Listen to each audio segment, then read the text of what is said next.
are coming on the air as Omicron is everywhere. More than 36 states have this new variant. Testing lines longer and longer as people want to find out, can they travel? Can they see their families? And are they safe? Why it feels like the early days of the pandemic with a lot of questions and not a lot of answers. And COVID's hitting pro sports hard, too. The NFL pushing games back for the first time this year. Some players not happy with how the league's handling the situation. Plus, Kim Potter takes the stand, breaking down as she remembers the moments she shot Dante Wright. We'll lay out why the ex-cop's defense team chose this risky strategy. TikTok is scrambling to figure out how a viral trend started about threats to schools. And to be clear, no evidence here of any threats, but it's got people asking, what's social media's responsibility to try and stop this? And as travel surges to pre-pandemic levels ahead of the holidays, flight attendants are worried about their own safety, not just with COVID, but with fights that are breaking out midair. We'll find out what they're up against in today's original. Hey there, thank you so much for joining us. I'm Megan Fitzgerald in tonight for Hallie. It's hard to believe that Christmas Eve is literally just 1 week away. And what's on all of our minds? COVID again. The U.S. is in the middle of a real nightmare when it comes to the pandemic. At least 39 states have reported confirmed cases of the Omicron variant, and it'll soon overtake Delta in the U.S. as the dominant strain.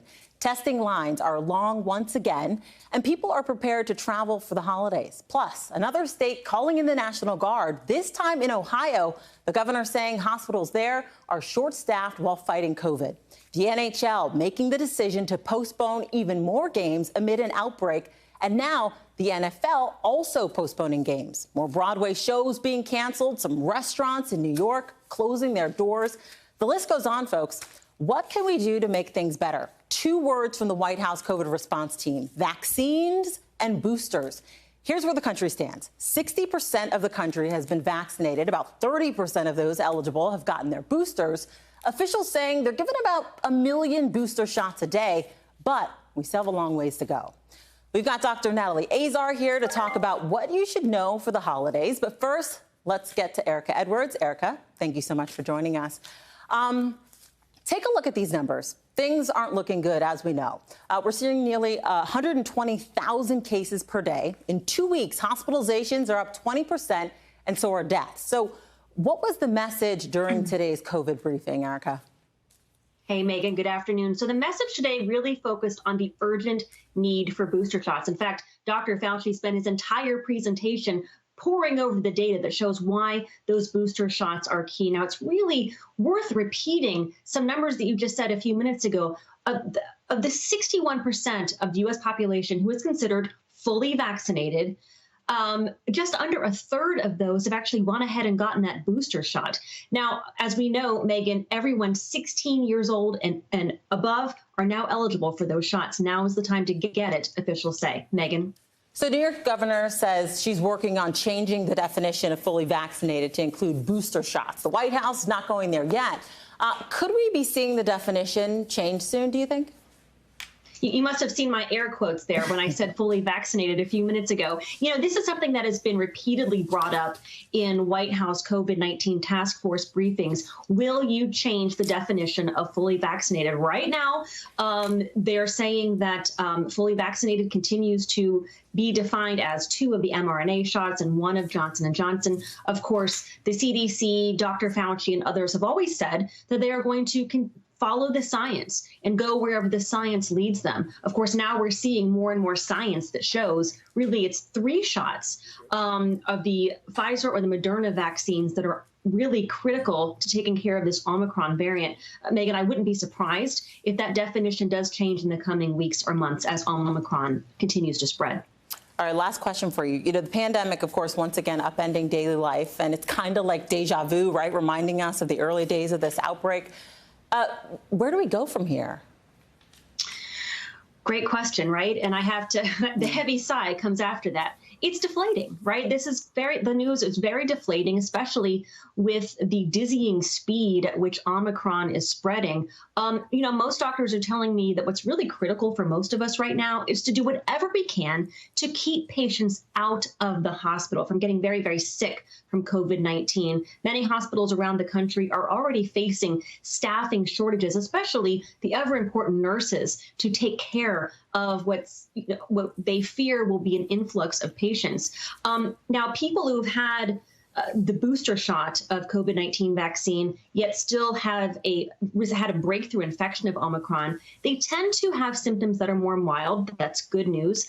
It's still unclear how this variant will impact people who are unvaccinated or who have compromised immune systems. For now, health officials are saying, listen, we got to just stay the course when it comes to things that we have been talking about for, almost 2 years now. Keep up with hand washing, masking, of course, get your vaccine when it's your turn, and continue that physical distancing, especially when you're indoors in crowded places. Megan. All right. Erica Edwards, thank you so much, as always. Really appreciate you joining us. We want to turn now to Dr. Azar. Dr. Azar, thank you so much for joining us. Pfizer and biotech are testing a third dose of their COVID-19 vaccine in an ongoing trial of children ages 6 months to under 5 years after the company found that the two-dose regimen didn't generate a strong enough immune response in some children. A lot of parents obviously watching this closely. With that news, how do we protect small children who aren't eligible for vaccines yet, especially during the holiday season? I think that's on a lot of people's minds here. Right. Yeah, absolutely, Megan. Well, I'm going to echo what Erica was talking about. Those strategies that we've been trying to teach our children and really preaching about the last 2 years are really going to be imperative here. And that is all the things that you can do besides vaccination, such as mask wearing indoors, ventilation, and hand washing. And, I would point out that it is even more important, especially with Omicron, that, if we often think about children potentially being, vectors to spread to grandparents and things like that, but it really can work the other way around too. So if you're an adult and or a grandparent and you plan on visiting with young children who are not eligible for vaccination this winter, it was really so important for you to have gotten boosted. We know it takes 2 weeks to get that full antibody response, but even if you did it now, by the time Christmas and New Year's would come around, you would have some partially increased protection to protect the kids under, who are younger than you. It's good to know. I know a lot of people are really concerned. So, Dr. Fauci, actually, I want to tell you this other question, actually. As cases rise, of course, the Biden administration wants to expand a test-to-stay approach to keep kids in school. If children are exposed to COVID, they now have to test negative twice to be able to return back to school. So is this the key to keeping schools from closing, do you think? Well, actually over the summer, there was a change in CDC guidance that kind of went under the radar a little bit. This was, on the heels of kids 12 and up being eligible for vaccination. And the CDC essentially said, it's up to localities and local government and health departments. But if children are vaccinated and they are exposed, they actually don't need to quarantine, which was already a huge step. And for all of that, percentage of kids in that age group, they already were able to enjoy, not having their education disrupted because of a positive case in their class. So this new test to stay strategy is really about unvaccinated children who, if exposed to a COVID-19 positive classmate, instead of quarantining, just need to test negative twice for 5 days after that exposure. And they cited 2 studies, one from Illinois and one from LA County, that showed that the test to stay strategy in Illinois prevented 8,000 days lost. And the absence of that test to stay basically amounted to 92,000 student days that were lost. So I really think that this is a strategy that's important. The one caveat here is that testing needs to be made readily available for all of those students. Who's paying for that? Is the school system supplying those tests, or will that be up to the families? As we've talked about many times, it can be very cost prohibitive for most Americans to do those rapid tests at home. Dr. Natalie Azar, really informative. So thank you so much for joining us. Really appreciate it. Extremely emotional testimony today from former Brooklyn Center police officer Kim Potter, who took the witness stand in her own defense for almost 2 hours and recounted those final moments that led to the shooting of 20-year-old Dante Wright. I remember yelling, "Taser, taser, taser," and nothing happened. And then he told me I shot him.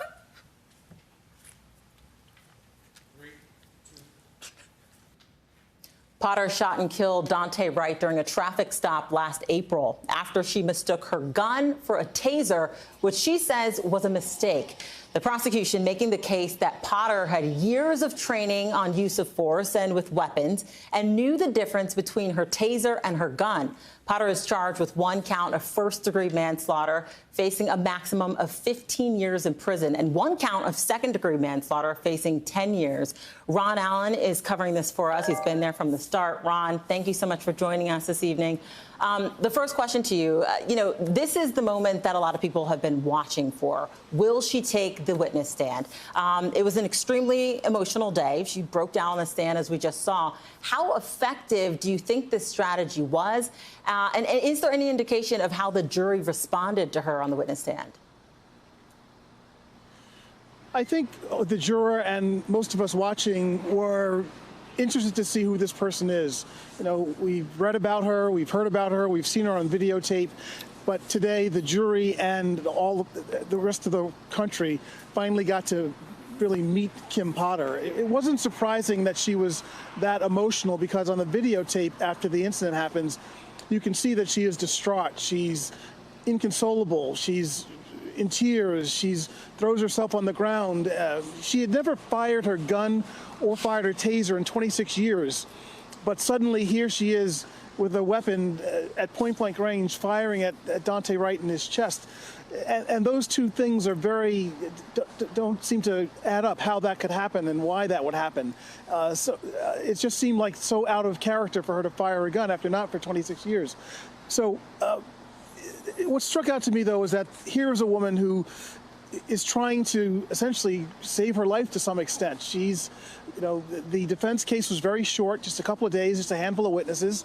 And the defense attorneys are saying, and Kim Potter is saying, let me tell my story for myself. And she's hoping that the jury will believe that she is not guilty of a crime. And Ron, you just touched on it, but I want to kind of pick back up. Kim Potter, as you mentioned, police officer for 26 years. So she's a veteran. The prosecution today framing their questioning around her years of training, how she should have known better. How effective do you think this line of questioning was? Well, that's much of their case. She should have known better. She should have she did all this training. She knew the policies, and the prosecution insists that she flouted her training, that she didn't go by department policy. The prosecution insists that there was no reason to use deadly force in a traffic stop with someone, even though there was a bench warrant and a warrant for Dante Wright's arrest, and that this wasn't just about an air freshener and expired license plate tabs. The defense, on the other hand, insists that this was a dangerous situation and that Potter had every right to try to arrest Wright, and that the officers there had every right to use deadly force, because once he got back in the car, the car was on.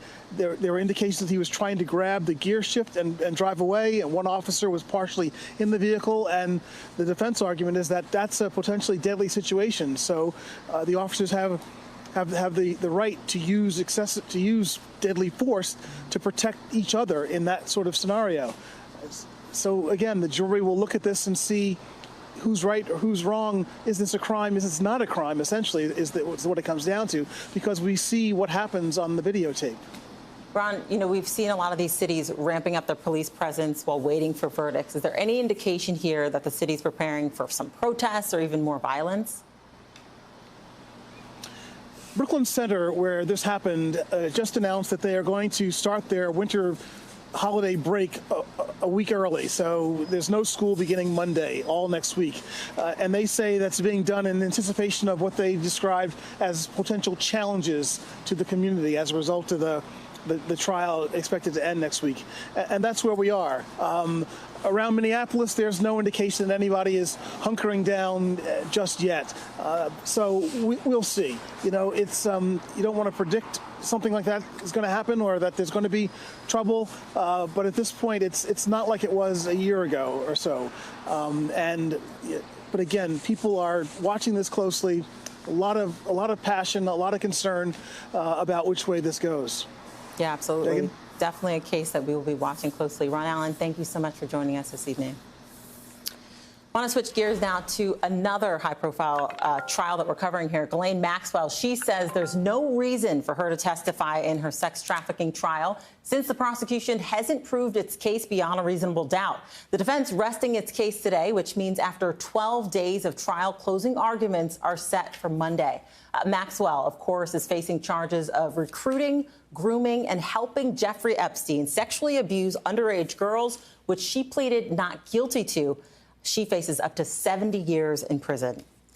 All right, want to talk about the comeback that looked like a long shot just 10 months ago. Legendary golfer Tiger Woods back on the course for the first time since that major car accident shattered his leg back in February. That's him coming up here. You're going to see on the screen. Yeah, this is him today with his 12-year-old son, Charlie. This is just the practice round. Tomorrow is the big day. That's when Woods tees off in the PNC Championship in Orlando. Woods and his son tied for 7th in that tournament last year. Sam Brock joins us now. Sam, good to see you. Thank you so much for joining us. Just a couple of weeks ago, Tiger said that his golf career will never fully recover after that crash. But the fact that he's back out there, truly incredible. I remember covering this crash just 10 months ago. But it really speaks to the fact of just how big of a name he is and what he does for the golf world. It's incredibly uplifting, Megan. And, you know, every single time that we think Tiger Woods might actually be a mere mortal, he goes out and he does something like this to remind us, nope, he's not. Right. It's, if you think about just in terms of a full picture, Megan, he was in the hospital, as you know, for 3 months. He had multiple fractures in his leg. There was a period of time where it wasn't clear whether or not Tiger Woods was going to be able to keep that leg. And yet here we are now, 10 months removed, not even. And he's back out on the golf course. Now, I will say there's a couple of reasons why it was more feasible to be able to do that for this particular weekend. For one, this is an exhibition event, so he can use a golf cart. He doesn't have to walk the full length of a golf course. It's also a scramble event, which is to say that they play the best shot between him and his 12-year-old son, Charlie, who is a phenom, by the way. Yeah. So he doesn't need to hit all of the shots. It's not as rigorous as a normal tournament would be. But still, the man was in a hospital bed for months and is out here right now. The most dominant golfer we've seen for a decade and a half, 2-decade stretch in the history of the sport. And he's back out here again, a lightning bolt on the court. On the course, I should say. Yeah, incredible. Is he human? I don't even know, Sam. The verdict's out for that. So there's people saying that Woods actually looks pretty good. People like Mike Thomas, who won the PNC Championship last year with his son, Justin. So, you know, that's saying something, isn't it? It is. And I think it's all sort of in the eye of who's watching him, right? Because it is incredible that he's hitting drives right now. More than 300 yards today. That was sort of the bellwether mark. People saying there's no way he's going to be able to hit a 300-yard drive right now. He actually did. He had a 320-yard drive today. But what Tiger said was he still has the muscle memory. The feel is still there. The intuition is still there. But that violent power and torque and endurance that was such a signature part of his game is gone. He said he was getting gassed even in a more sort of light situation like this, where you're, you know, taking a golf cart instead of walking. It's not quite as competitive as something which would be a tour event. Even under those circumstances where he wasn't cranking on every single shot, he still got winded. And I can tell you, Megan, we could see him limping visibly at points. He's wearing a brace under his pants. It was only slightly visible, but it was clearly there. This is not the same golfer, the same man. It is a facsimile of him. Sure looks a lot like the old Tiger, but he is definitely not there yet. And he made it clear the recovery process is in the very nascent stages right now. But it looks like he's getting close. And I know you already touched on it, but like his son, just 12 years old. My gosh. Bright future, obviously, right? Sam Brock reporting for us. Thank you so much. I got to tell you, he's... Yeah. Tell me. Thanks, No. Tell me. What are you going to say? He's better than you and I will ever be if we spent every single day of our lives taking golf lessons. Seriously. He would destroy us on the golf course. And he is 12 years old, and I will leave it at that. He's 12 years old. My gosh. All right, Sam, thank you so much. Appreciate it. All right, schools across the country canceled classes today over threats on TikTok, scaring a lot of parents and teachers. But no one knows where the threats came from or if they're even real. Callan Rosenblatt has more on what TikTok has to say about it. Coming up next.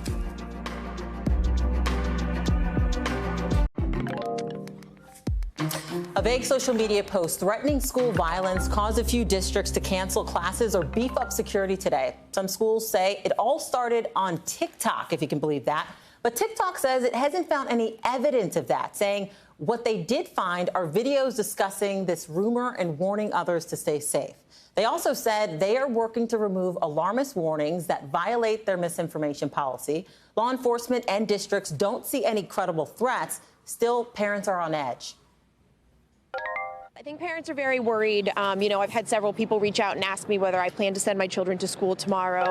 You can't make comments like that and think that it's a lighthearted statement. They're investigating every single one as if it's legit, and that's what you have to do. Callan Rosenblatt is here with more on what has seeming to become a disturbing trend. Callan, I was just in Michigan, sadly covering that school shooting, where there was, 100 districts they had to close down because of these threats. A lot of people on edge, a lot of people concerned about this. I guess the question is, should parents be concerned, and who is TikTok blaming for this? I think in general, it's totally understandable why parents would be concerned. I mean, that number of school shootings this year is astronomical, and I think it's really difficult to be a parent right now. I guess the good news is in this particular case, they don't need to be worried. There's no credible threat. Law enforcement has found no credible threat, as well as TikTok. TikTok released a statement that it is working with law enforcement to make sure that there's no credible threat, but the issue here and the onus here, I believe, is on schools and local media. You're amplifying a rumor without having all the facts. And by amplifying that rumor, sometimes you can make manifest an actual tragedy. So we have to be really careful about the things that we put in local media, the things that we are sending home to parents, because parents have a really tough job. And there's so much to be concerned about that when there isn't a credible threat, we don't need to make them concerned about that as well. Yeah, good point. I mean, this isn't the first time that we're seeing this, as I mentioned, as you've been talking about. It almost feels like this has become the norm, sadly. Can you give us examples of other so-called challenges that have turned up to be nothing? I could probably give you 20 examples of challenges that ended up being nothing, but I don't want to name many of them because for the exact reason they were nothing. And then if I name them, it's possible that someone may want to then try them because they heard them on NBC News Now. There was a challenge that I will say that it's a little less severe that was called Slap a Teacher. It was, notes were sent home. Parents were alerted, but TikTok disabled any searches for that. There was no evidence, except for, I believe, one student who might have been a kindergartner that attempted this. It was not a real thing. And the media blew it up as a disturbing trend. We have to be really careful about what we call disturbing trends, because one or two videos talking about this on TikTok does not mean hundreds or thousands of students are plotting something or are possibly in danger. We have to be really careful about what is factual and what we put out there as parents, as teachers, as administrators at schools, and as the media. So how can parents and schools learn the difference between what's worth worrying about and what's not worth worrying about? Well, there's a couple things. First of all, TikTok did release a guide today about what to look for and how to sort of fact check if something is legit and what to do if you're worried about it. You can report these things. But I think what's really important for both parents and administrators is to use TikTok. Learn how the app works. Go on the app and learn how to search for things and see what is trending. Can you find anything that validates this rumor that you've been hearing? And if you do use the platform, you will understand what is a trend and what's not a trend. And I think it will be really helpful. The other thing I think is important is just to talk to your kids. What are they seeing on TikTok? What are they hearing? Is this a trend that they've heard of? I think all those conversations and getting used to the app itself will be really helpful to let parents and teachers and administrators and local media know what is a disturbing trend and what is just a harmless rumor. Yeah, really good advice and information there, Callan. I mean, a lot of parents on edge, kids scared to go to school. So I appreciate your time. Thank you so much for that. Have a happy holiday. Thank you for having me. Absolutely. You too. All right, pleading the fifth, Roger Stone appeared before the January 6th panel today and made it clear he's not talking. So what's next for the longtime Trump ally? And we've all seen the crazy videos of unruly passengers on planes, right? Now flight attendants say they want help as the holiday travel season picks up. That's coming up next in The Original.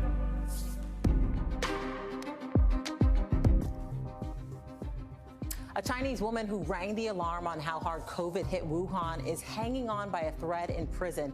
The journalist is on a hunger strike in the name of freedom of speech. Keir Simmons brings us her story in a moment. But first, let's get you over to the 5 things our team thinks you should know about. We want to start with number 1.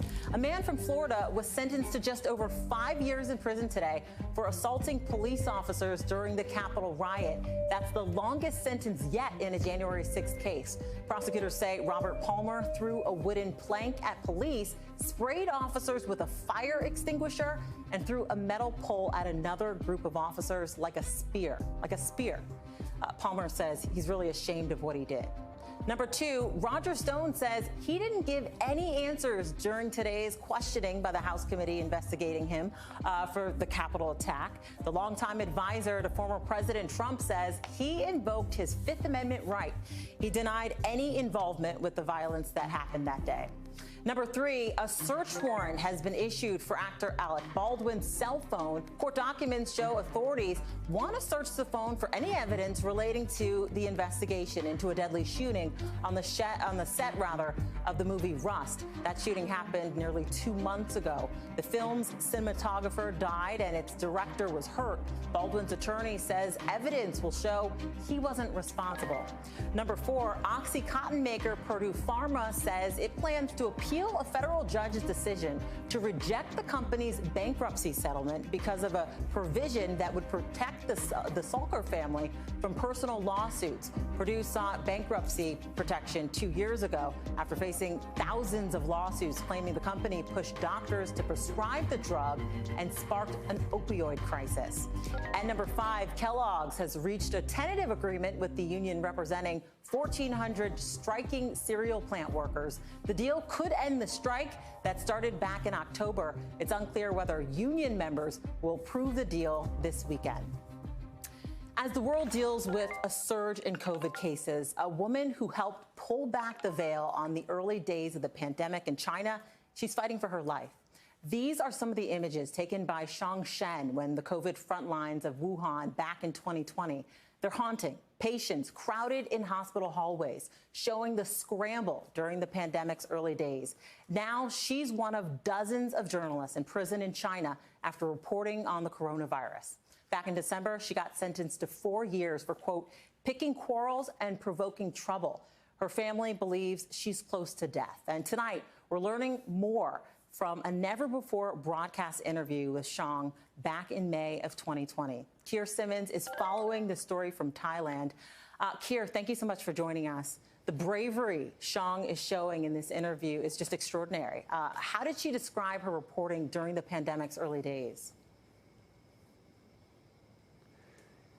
She really is brave, isn't she? This interview was recorded in May 2020. So that's just at that moment when COVID is really exploding around the world. She has gone to Wuhan, as you say, to document what she is seeing with coronavirus, as you say, to try and pull back the veil, as well as going to hospitals. And remember, she's risking her life just going to these places because there is this new virus that people don't understand. She goes as well to a crematorium that is working day and night. She even goes outside the Institute of Virology in Wuhan, that controversial lab where some people think the virus may have leaked from. Now, in this interview, she describes herself, Megan. She says, my life purpose is to see everyone in this country, the country of China, enjoys freedom.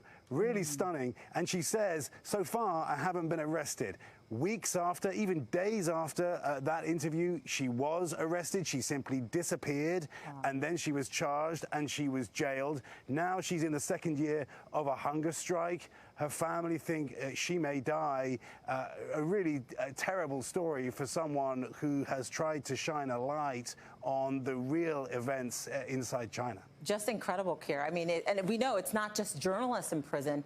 Doctors who first raised the alarm about the virus, they also got arrested. So I guess the question is, what's the state of press freedom in China, and what happens to those who speak out about the virus? Yeah, look, I mean, the French non-profit Reporters Without Borders says journalists are still detained now, not just Shang, for reporting on those early days of the virus. 8 doctors were arrested in January 2020 because they raised the alarm about the virus, including famously Li Wenliang, who in the end died in prison. Many people will remember the face of that doctor. He became something of a cause celeb. Meanwhile, Shang faces potentially the same fate. We, Megan, spoke to Jane Wang, who is a supporter of Shang, and this is the first time she has spoken out in a television interview. Is she prepared to die in prison? Certainly, I think so. We are talking about a female human rights defender who took all the risk in the world to go to the most dangerous place to find the truth for all of us. And Megan, that French non-profit Reporters Without Borders describes China as the largest prison in the world for journalists. Wow. Keir, Chinese officials deny doing anything wrong here when it comes to Shang Shen, right? But are calls for her release growing from the international community? They are, including from the US. I'll just read you some of a statement from the Chinese embassy in London. We reached out to them, of course. It says, China is a country under the rule of law. The litigation rights of Zhang were fully protected. It goes on to say, China's achievements in advancing journalism are widely recognized. Plainly, Megan, not everyone would agree with that. Yeah, absolutely. Keir, brilliant reporting. Thank you so much for joining us this evening. Now we want to bring you today's original with in-depth reporting on a topic we've been keeping an eye on. With just 8 days to go until Christmas, Americans are starting to head home for the holidays. AAA estimates more than 109 million Americans will travel over the next several days, with nearly 6.5 million of them going by plane. Experts say holiday travel could approach pre-pandemic levels even as we experience a new COVID surge. Now, all of this as flight attendants worry about what lies ahead and what can be done to protect them from violent passenger outbursts in the sky. Zinklai Esenwa shows us how flight attendants are asking for help this holiday season, and we want to warn you that parts of this video you're about to see could be disturbing to some viewers. I was a flight attendant back on 9/11 when people respected the job that we did. And it's just amazing to me that we've come to this point 20 years later where we have to fear for our own safety. Tom McDaniel is a flight attendant veteran. Until the pandemic, he never dealt with this. Sit down now. The second he said something, I pulled it over my nose. Today, airline workers face angry and sometimes violent passengers. The Federal Aviation Administration reporting 5,664 unruly passenger incidents in 2021, over 4,000 of those being mask-related, triggering an unprecedented number of FAA investigations. With 1 in 5 flight attendants reporting physical incidents the same year, airline workers are speaking out. How did you feel when these first started happening? Well, quite frankly, I was horrified. We've had people who have ended up in the hospital. We've had people who have been disabled, who have been out of work for weeks, sometimes months.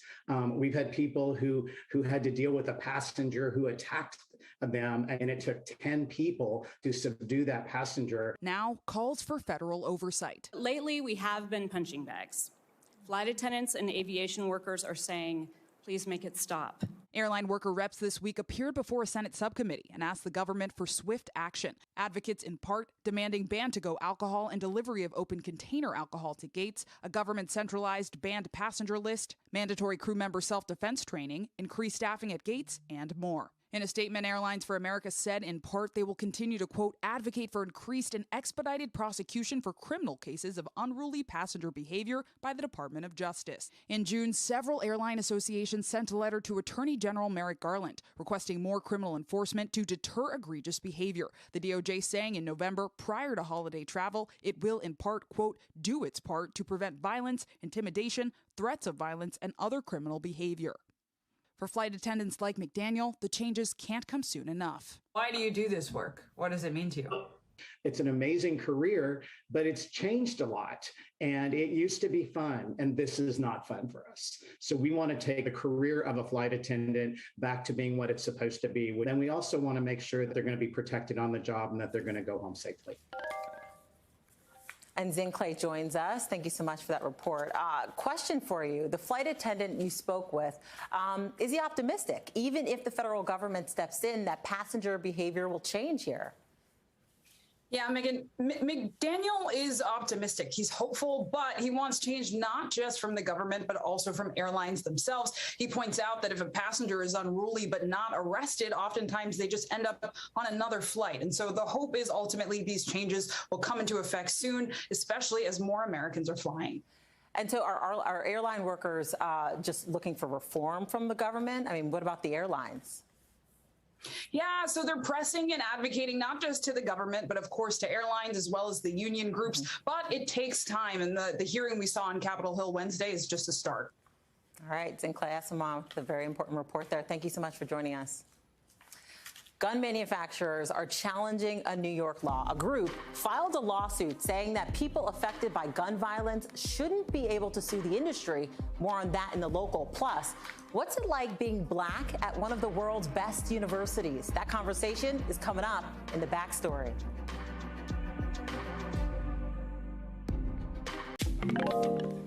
My colleague Tremaine Lee just added Harvard Fellow to his resume, and in tonight's backstory, we'll get into the black experience at the Ivy League. But first, NBC covers hundreds of stories each day, and because you couldn't possibly read, watch, or listen to them all, our bureau teams have done it for you. This is what they tell us is going down in their regions. It's a segment we call The Local. All right, so let's start up with Northeast Bureau. A group of gun manufacturers, distributors, and retailers are suing over a New York gun law. The law allows the state and people affected by gun violence to sue the industry, but the group claims that it's unconstitutional. New York's Attorney General says she'll fight the lawsuit. From our Southeast Bureau, Texas has a new plan to clean up Trinity River in Fort Worth. This is a water well, and it's mainly powered by the river's currents and can also work off solar power. The device picks up floating trash in the water and dumps it in bins. Officials say it could get rid of up to 400 tons of garbage each year. It's pretty cool. And from our LA Bureau, this one is sad for me. I'm a cat lover. 52 cats and kittens are waiting for new homes in Pasadena, California. Officials rescued them from horrible conditions from a hoarder. The Pasadena Humane Society is giving the cats holiday-themed names, hoping they'll be adopted soon. The feline friends will be vaxxed up and microchipped before they head home for their families. All right, it's time to get to our backstory, our behind-the-scenes look at how a story comes together and how it fits into our bigger picture. This fall, NBC's own Tremaine Lee added the title Harvard Fellow to his resume. Out of all the Ivies, Harvard has one of the largest populations of black students, but still, they only make up 11% of the overall student body. Tremaine spent the past couple of months teaching students about race, politics, and justice, and learning from them, too. He sat down with a few of his students at the end of the semester for an honest talk about what being black at a historically white institution is like. Here's some of that conversation. Mariah Norman. I'm from Cincinnati, Ohio. So I'm Ife, but my full name is Ifalua Adedoku. I'm from Queens, New York. My name is Kimani Panthier, and I'm originally from Long Island, New York. How do you identify? Caribbean American. Nigerian American. I'm a black woman. Schools like Harvard aren't keeping track of their black students' backgrounds, but students I've spoken with estimate that less than a third of Harvard's black students are generational African Americans. I was born here, but my parents, most of their adult life was spent in Nigeria. Generationally African American, which basically means that you're a descendant of enslaved people. I'm the son of two immigrants who migrated here in their early adult life. We sent a detailed list of questions to Harvard about their diversity and recruitment efforts, the proportion of black students who are descendants of enslaved people, and those whose families have more recently immigrated, as well as their efforts to address the school's connections to slavery. The school responded with a handful of web links and then declined to comment further. For its part, Harvard in 2019 launched an initiative called Harvard and the Legacy of Slavery to, quote, understand and address the enduring legacy of slavery within our university community. Is the institution doing enough to actually remedy any of the past? Simple answer is no. They're missing out on the key part, which is, admitting and seeking out and recruiting generationally African American students, specifically ones that are directly impacted by the effects of slavery. So that's redlining, underfunded public schools, over-policed communities, low-income areas. All of those are directly impacted by the effects of slavery. In the meantime, Black students from the diaspora are trying to understand where they fit on Harvard's yard. It was just interesting to see that as I stepped here, I knew people who had come from where I came from and kind of had to conform to the culture here, but we're from Africa. One of the major disappointments for me coming on the campus was that I imagined it to be this great melting pot,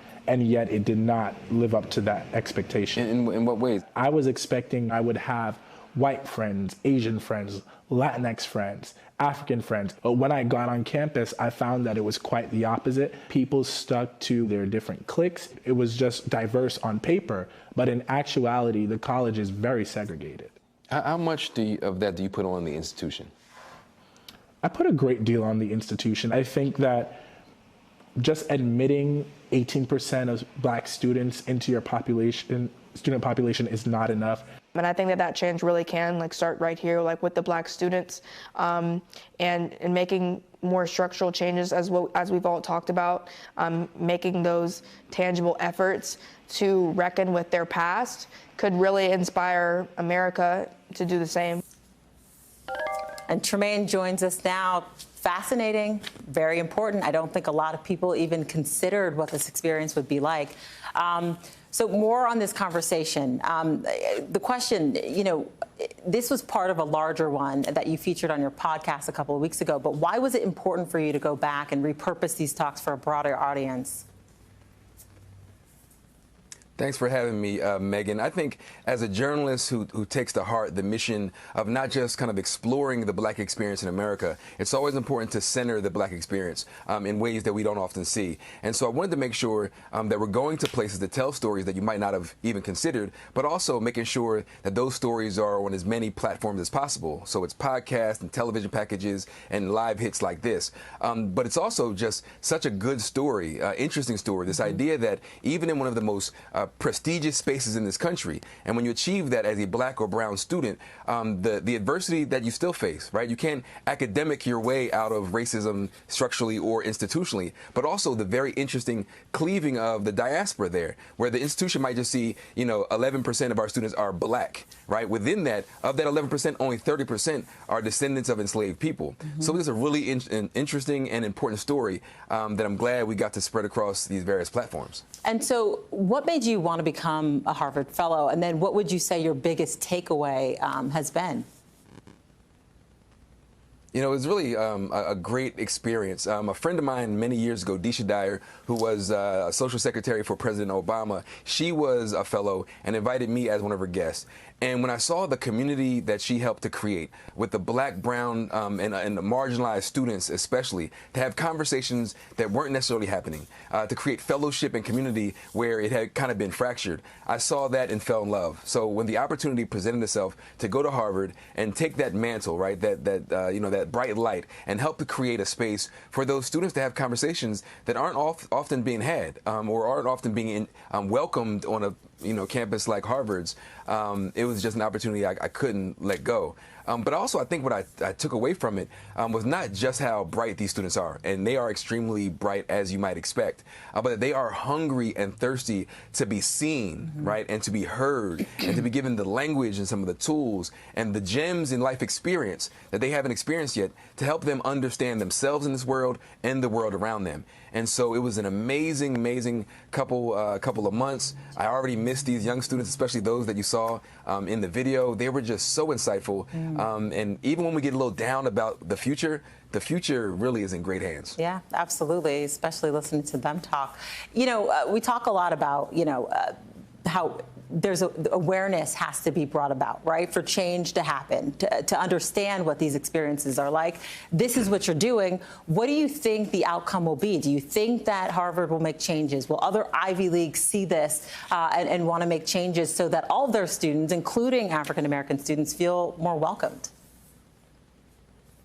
You know, that's an important question that I'm not sure I have the answer to. But if history is our guide, we know that when institutions are pressed, they fall back to their default position. And that's whether it's a Harvard or any kind of mainstream American institution. There's always this force that will push back any progress. So if anything comes of this, I'm not sure. But I think we have to continue to raise the alarm, spell it out clearly, connect all the dots for those who aren't necessarily inclined to seek out this kind of information, or whose starting point or baseline isn't systemic and institutional racism, to let those folks know that, you know, here's like the breadcrumbs are all laid out here, and this is how, you know, the past continues to bleed into the present and affects students in very real ways, or people in very real ways. So I can only hope that the institution is taking heed, because they have some brilliant young minds who they shouldn't want to marginalize, whose voices they should want to lift. So hopefully if we did anything, we raised some awareness, we got to highlight the insights of these really brilliant, smart, engaged students. And Harvard is better for having them. It's not always just the other way around, but Harvard should be happy to have these kinds of students who are using their minds and you know, intellectual capacity in this way to wrestle with these real serious ideas. Absolutely, Tremaine. Incredible reporting. Really important. Thank you so much for joining us. I appreciate it. And you can listen to more of Tremaine's conversation on his podcast, Into America. The episode Ebony and Ivory is out now. Download it wherever you get your podcasts. All right, listen, the NFL is making big changes to its COVID rules as the league scrambles to get players who've been sidelined back on the field with the season in its final weeks. Peter King joins me next.